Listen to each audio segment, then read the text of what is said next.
Every kid has a dream car, but exactly what that car is can change often over the years.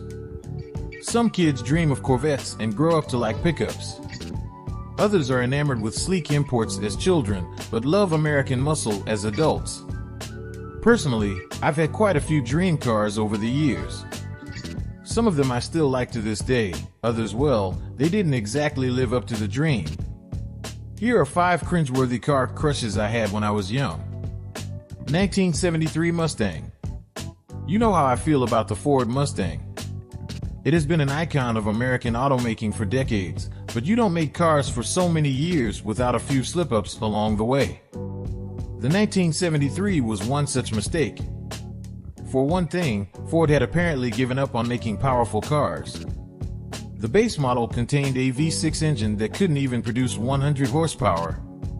That's less power than the low-end models of the very first Mustangs in 1964. Instead, Ford tried to make the car more luxurious through additions like a vinyl roof. Although the 73 Mustang's facelift is debatable, it still retained that classic muscle car look. For a kid, sometimes looks are all that matters. Plymouth Prowler. The Plymouth Prowler was a great-looking car to 10-year-old. The open-wheel front and split bumper took their cues from old-school hot rods, and the sleek curves had a more modern aesthetic. Unfortunately, there was one big problem with the Prowler. Despite being heavily inspired by the hot rod look, they forgot to make the car an actual hot rod. Under the hood, the Prowler had a 3.5-liter V6 engine, which churned out 250 horsepower. That would be pretty good for an economy car, but this car deserved so much better. The Prowler's looks were making promises its engine couldn't deliver, and a hot rod without the roar of a V8 just felt wrong. To add insult to injury, the car didn't even come with a manual transmission. PT Cruiser. No doubt some of you are already groaning in pain, but it's easy to forget that when it was first revealed, the PT Cruiser was immensely popular. The unique body style took some design cues from the classic 1932 Ford, aka the Deuce Coupe. When it comes to lasting impact, however, the PT Cruiser went in the exact opposite direction, garnering a reputation as one of the most hated cars of all time. For one thing, the Cruiser only had a 4-cylinder engine. And although the technical specs claimed it produced 150 horsepower, it felt like even less. The build quality wasn't very good either, and the car had a tendency to break down far more often than you'd expect. As it turns out, that might have been a blessing in disguise, as it helped get more of these dream cars off the road and into the junkyard. Dodge Neon.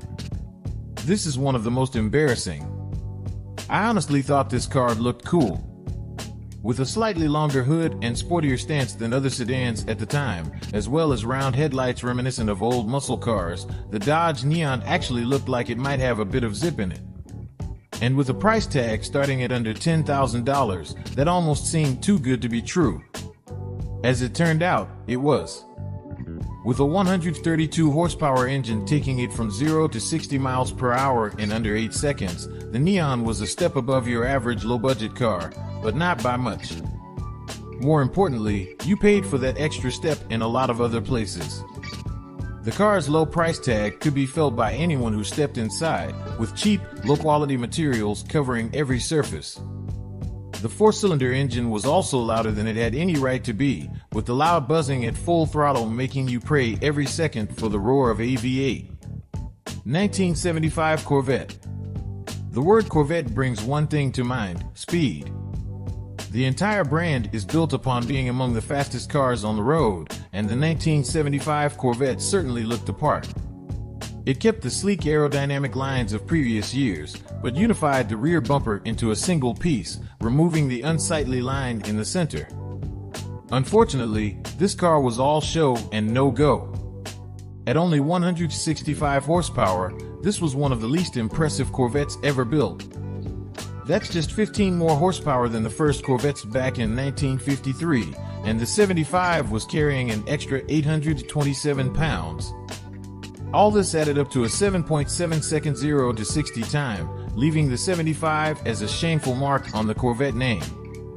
Most of us have had dream cars we'd rather forget about at one point or another, and sometimes it can be a bit embarrassing to think back on the lemons you used to think were cool. However, these missteps can serve to remind us of an important lesson. You won't truly know what your dream car is until you drive it. Thank you for your attention and have a nice day.